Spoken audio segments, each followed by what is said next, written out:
Hello everybody. This is a video on diasporic writers. Did you like this new setup? I'm speaking from my own home. Till now I was speaking from TES. But now we are going to start offline classes. A lot of work is happening in the classroom. So I thought I will record the last few videos of Everyday at 6 from my flat. Did you like that? Diasporic writers. You know, modern Britain is nothing like what it was in the past. Britain in the past was mostly white, but today Britain is mostly multicultural. Lots of immigrants have come into Britain, and when you walk along the streets of Britain, you will see a lot of other races, not only the whites. So this multiculturalism, multiraciality is a feature of British society, and it is a feature of British literature today. Diasporic writers form a very important part of British literature. People like our Salman Rushdie and V.S. Naipaul. Shall we talk about them, guys? Diversity is essential to an understanding of contemporary Britain. So we have to understand that the themes of British literature have changed. The nature of British literature has changed. The techniques they have used have all changed, because we are no longer talking about a singular British identity, a fixed British identity. As you know, even the notion of a British English has changed. Haven't you noticed in BBC these days, lots of different accents and dialects are actually coming in. Before, there was the received pronunciation, the standard English only in BBC. Today, that is not the case. So, it is very, very important to talk about diasporic writers. The oldest of the diasporic writers may be Sam Selvon. Well, there are so many diasporic writers. I'm just randomly picking a few important ones. Sam Selvon was born in 1923 in Trinidad, in the West Indies. So he is one of the large diasporic Caribbean writers. There is a huge diaspora of Caribbeans in Britain, and one of the Caribbean writers is Sam Selvon. There are so many, including V.S. Naipaul. He was actually Indian in origin. His father was an immigrant from Madras, but his mother was of Scottish descent. And he was educated in Trinidad, and he worked in the newspaper Trinidad Guardian, and then he moved to London. Listen to me, guys. Most of the Caribbean writers were actually writers who emigrated to London and started writing in London. They got published in London, and many of the Caribbean writers were associated with a BBC program called Caribbean Voices. The Caribbean Voices showcased a lot of Caribbean writers. So that is how a Caribbean diaspora of writers emerged. Now, many of the works of Sam Selvon inspired later Caribbean writers. Have you heard of Diran Adebayo, Zadie Smith, or Hanif Qureshi, for example? These people have been inspired by Sam Selvon. He died in 1994. Now I will talk to you about his major novels. Maybe you have heard about his novels already, because Sam Selvon is a major writer. The first important novel that he wrote is A Brighter Sun from 1952. Listen, guys, it is about the construction of a highway, the Churchill-Roosevelt Highway in Trinidad. And this story is told through the eyes of a young Indian worker named Tiger. So in these works of Sam Selvon, you see a Caribbean perspective, a post-colonial perspective slowly emerging. And one thing I can tell you, guys, you will understand more about these novels, these post-colonial novels, diasporic novels, only if you actually read at least a part of the book. I would suggest you should have a collection of these books in Kindle. Read at least a chapter or a few pages, because the narrative style is very unique and distinct for each of these books and each of these writers. Then, after A Brighter Sun by Sam Selvin came the most famous novel, The Lonely Londoners. It is actually very important because it is one of the first literary works from Britain and from the Caribbean diaspora, focusing on the real poor working class blacks. The working class blacks get a space in literature now. Their story begins to be told, and this is following the British Nationality Act of 1948. Guys, a lot of such acts and political events are integrally connected to these early post-colonial writers. So the British Nationality Acts, very important. For the first time, they are becoming part of the nation. Here what you have is details of the lives of the poor West Indian laborers. A lot of Caribbean people, black people, had emigrated to Britain, but they were not accepted as part of Britain. But now they are finding voice. But can I tell you something, guys? Even today, even in the 21st century, they are not very much accepted by the white British people. There is a hierarchy. They are still the margins. Except for the educated, there are lots of Caribbeans and black people in the academy. There are people who are in power. Well, that is a different story. But the working class blacks of Britain are still the margins. So here we have a Trinidadian protagonist, Moses Alota. This Moses, remember, is a character repeatedly coming in the works of Sam Selvin. Moses Alota, A-L-O-E-T-T-A, is a character who is repeatedly appearing in the works of Sam Selvin. Will you remember that? And another important thing about Lonely Londoners, one important thing was that it for the first time shows the poor working class blacks in London in a novel. Second important factor is that this novel shows creolized English. For the first time, creolized English is the language used in this novel. Did you know that? Lonely Londoners, very important.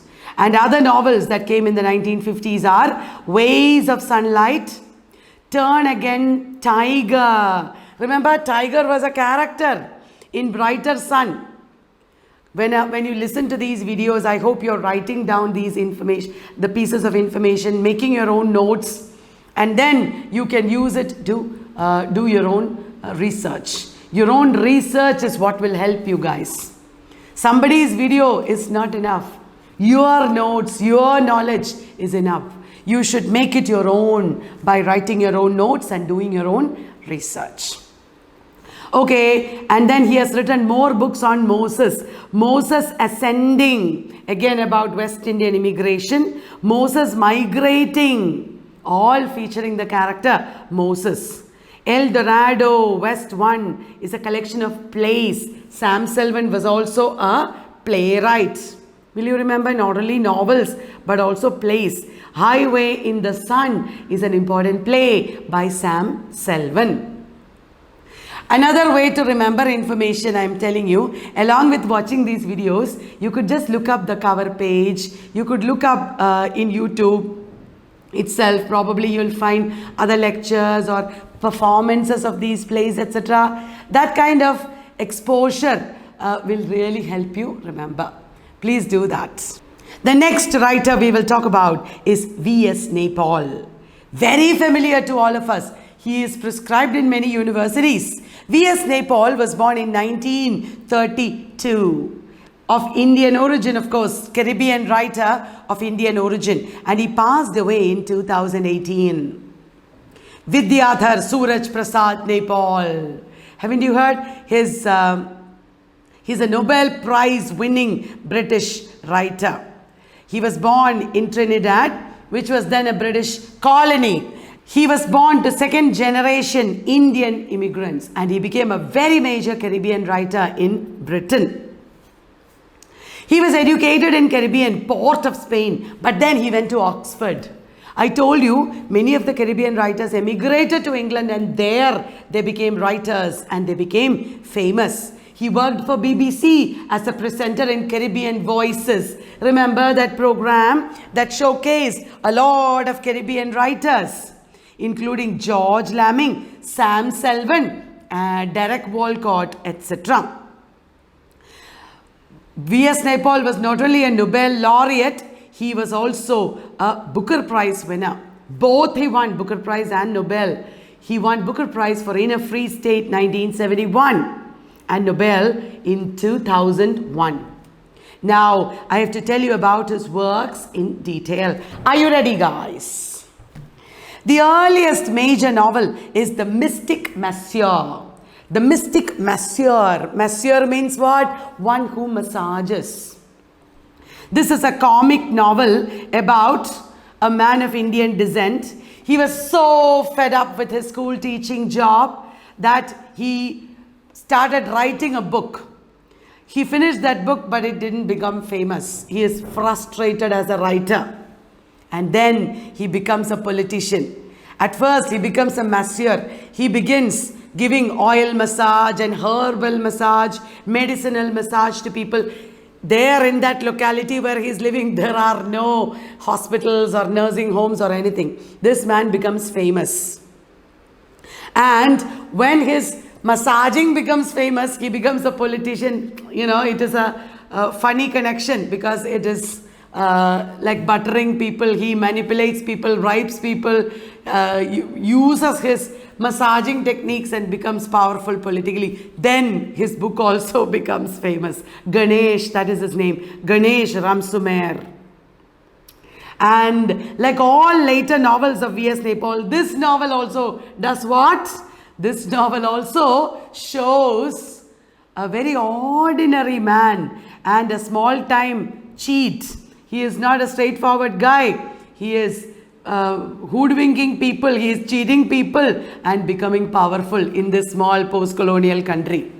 Post-colonial countries are all depicted always as corrupt, full of small-time, you know, politicians and cheats and treacherous people.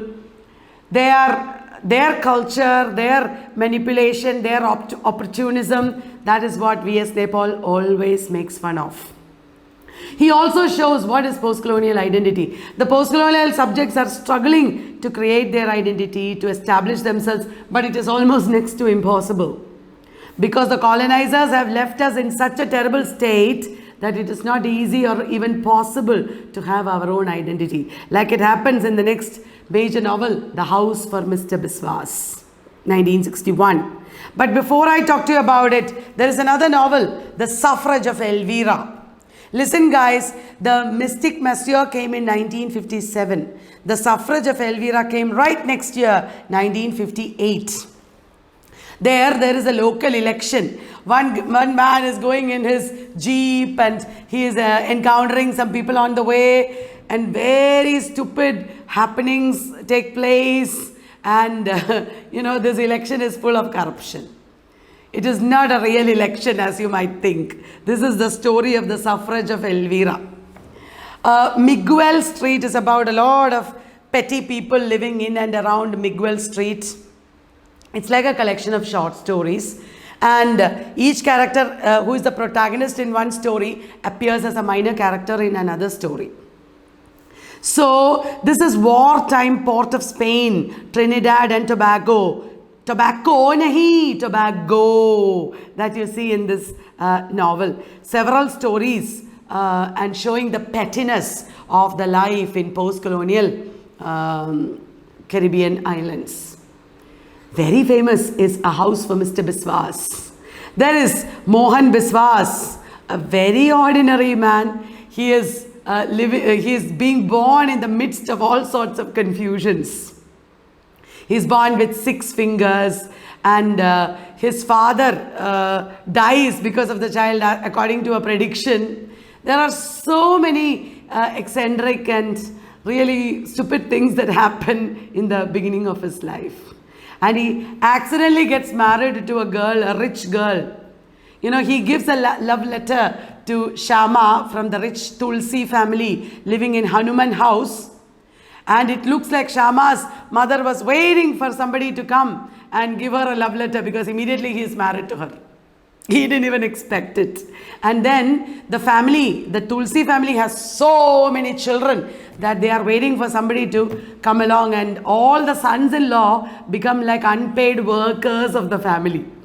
So does Mohan Biswas. Mohan doesn't want to work so hard for his family, for his wife's family all his life. He wants to have his own identity. He wants to have his own house. And how does he do it? He doesn't do it because all the time the family is controlling him, and he doesn't get to make his own money, and whatever money he makes, he foolishly spends on a bad house. That house gets destroyed. Again, he is trying to build a house. Ultimately, at the end of his life, his whole life is lost in his race after a house. And what house does he get? An overpriced, badly built house. He loses everything in the chakkar. Did you understand? And he dies happily, foolishly and happily, because he thinks he has got a good house.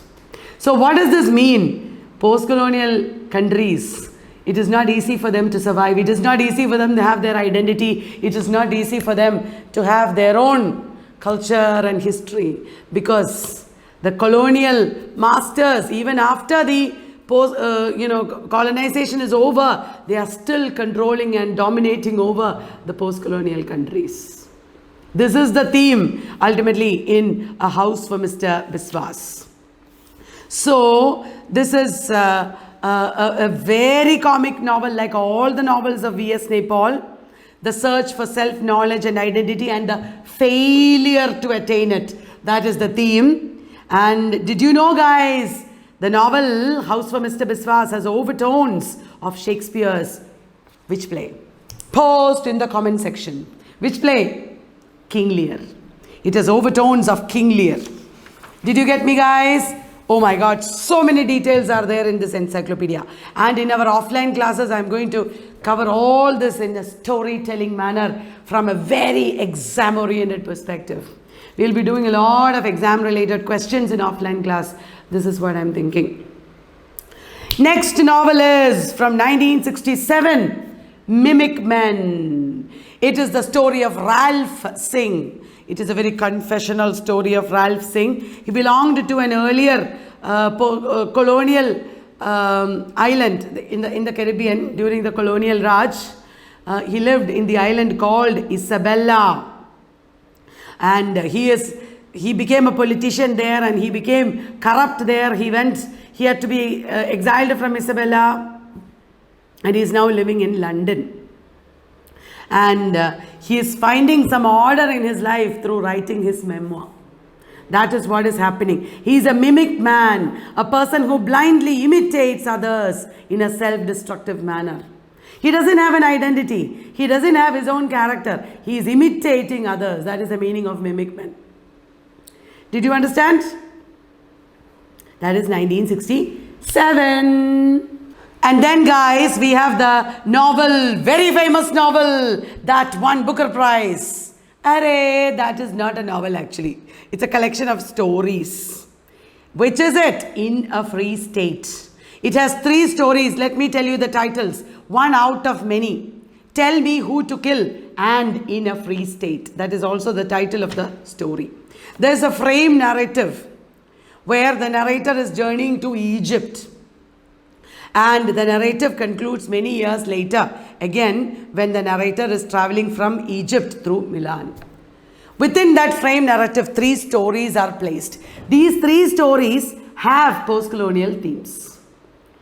In our detailed classes, I cover all this in detail. I have produced material in detail, but in this short video, you will be overburdened if I tell you everything. So no problem.